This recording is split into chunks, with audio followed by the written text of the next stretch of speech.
The first letter of alphabet is A. A for apple. A is a vowel. So let's start the story of vowel A.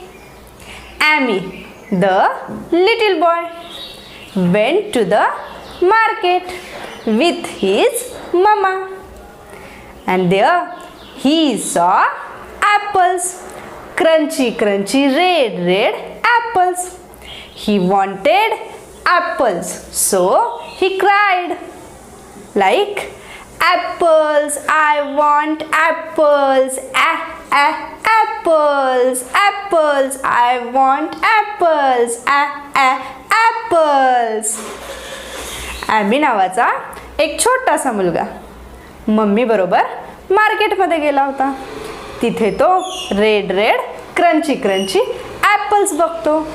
त्याला ते apples पाहिजे असतात, so तो रडतो, apples, I want apples, apples, apples. Got it?